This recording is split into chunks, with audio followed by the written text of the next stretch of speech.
Ladies and gentlemen, I've seen a lot of good soccer lately. The Euros were great. I mean, after everything, I think the Euros are always great to me. The World Cup is always special, but to be honest, the Euros never disappoint either. Also watched the Copa America, which was great as well. I mean, bro, a lot of different narratives were going around. I think I was surprised by a lot. Just briefly talking about the Copa America, I really thought that Uruguay was going to go really far. They looked really great. But then surprisingly, Colombia went to the final. And then I was happy about that. Argentina was always the team that I was hoping would win because, you know, Messi, I want him to win everything.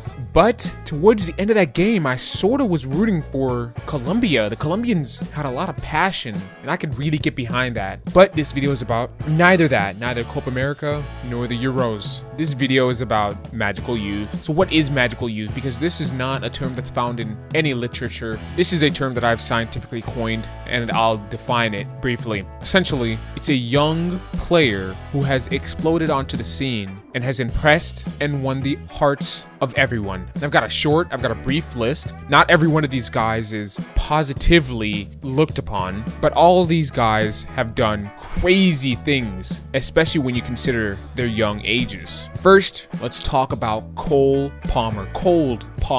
To be honest, Cole Palmer had a great season. Like, now I'm looking back at it, Cole Palmer is a great player, and he had a fantastic season. By fantastic, I mean fantastic,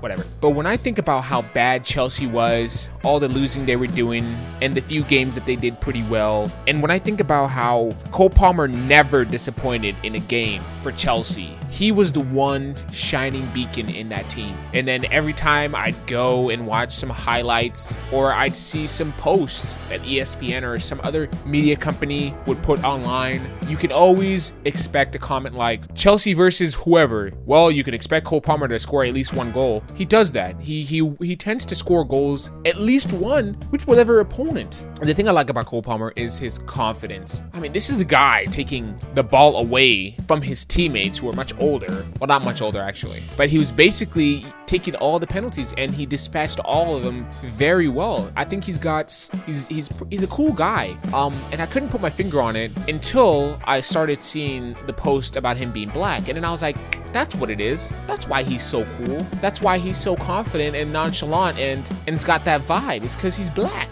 barely. But anyways, Cole Palmer, bro. And I was really disappointed they didn't use him much more in the Euros. Like, I really think that he has the magic, and it's hard to quantify it and talk about it, but he has the magic. It's really hard for me to explain. If you know, you know, but he has that magical touch that will change a game just from his aura. The kid's aura is over 9,000.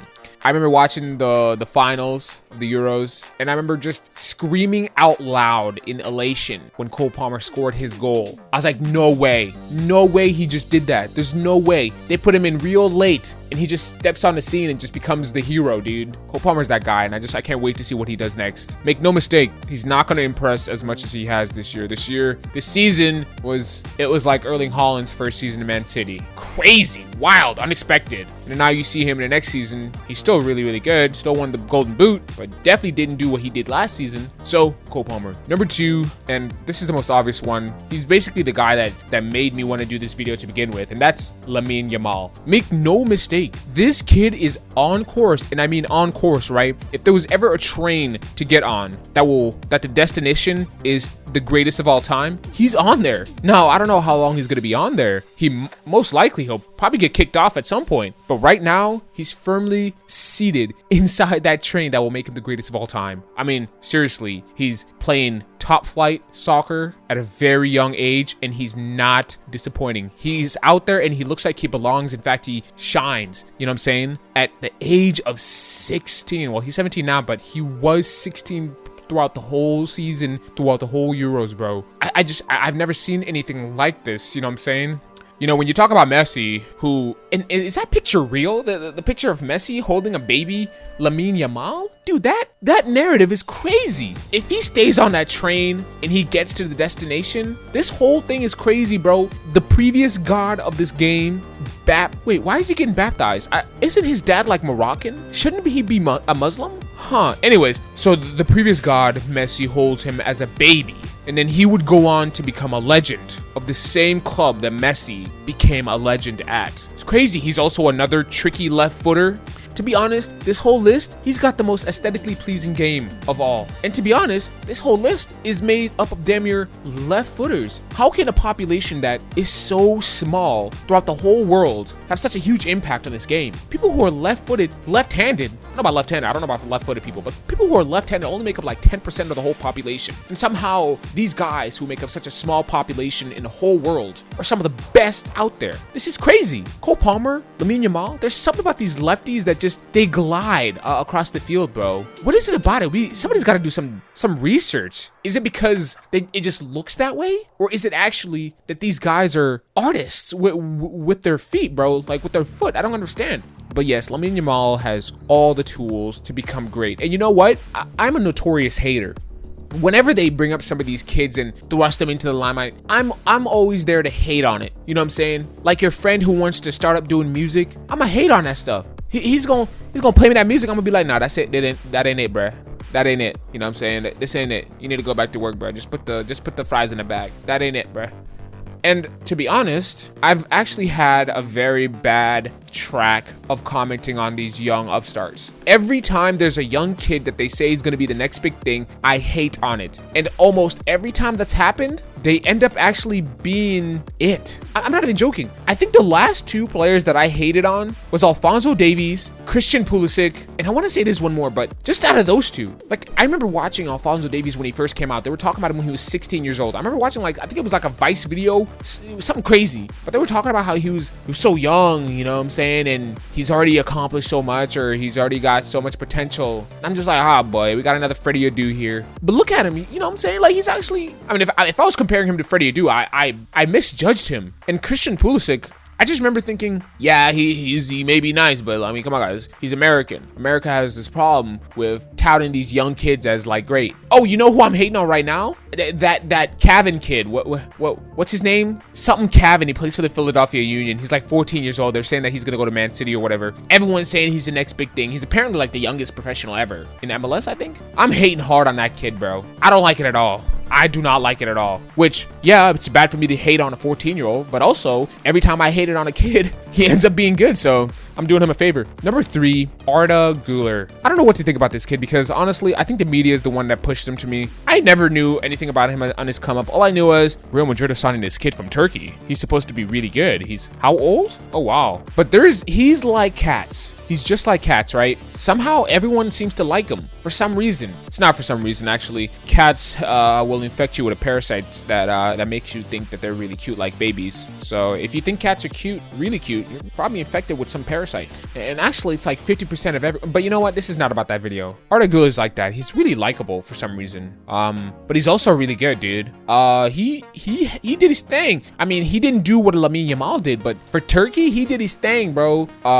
He scored a banger and he assisted some goals, or was it just one goal? I don't know. But Arda Güler, I think he's got a lot of potential. I mean, I don't think he's going to be as good as what everyone in Turkey thinks he's going to be. Here I go hating again. But look, I don't know. He's just a likable kid, I guess. That's good. Speaking of likable, the least likable person on this list is Jude Bellingham, who's also a magical youth. Jeez, you know, I'm a huge Erling Haaland fan. He's my favorite player to watch. He's my favorite player, period, right now.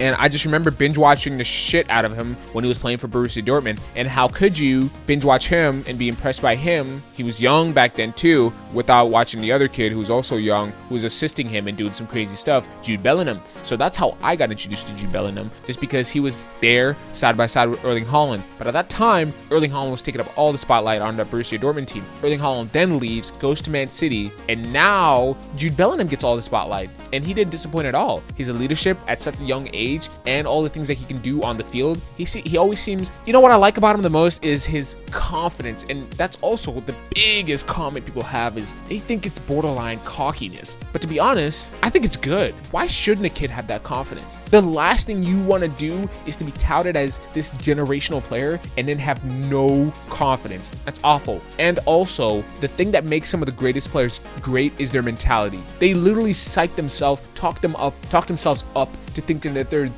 this, that, and like God's gift to whatever sport that they play. Jude Bellingham does that. You can hear it from the cockiness. Now, this is a fine line that we're walking. Some players can't do it. Some players sound cocky and it goes bad. I think Jude Bellingham's doing good so far because you have to really believe it. The only way that fails is if you don't believe it. And I think he's doing a good job of saying of the arrogance seeping into his head.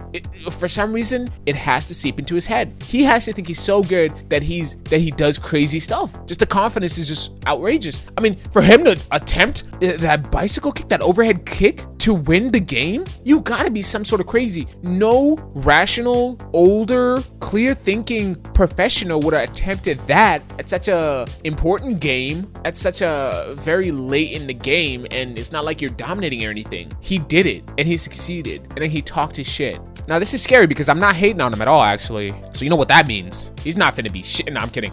But yeah, as long as his mentality is there and his motivation is there, they're obviously going to offer him all the opportunities to accomplish the world. So he just has to have that motivation and drive and get some of that killer mentality, some of that Cristiano Ronaldo mentality, and he should be just fine. But those are the 4 magical youths that have broken onto the scene this past year and really wowed everyone. And all these guys just have to stay healthy, stay motivated, stay hungry, and God knows what they'll accomplish. Especially Lamine Yamal, bro. He could really go on to become one of the greatest of all time. But it's been your boy. I'm out.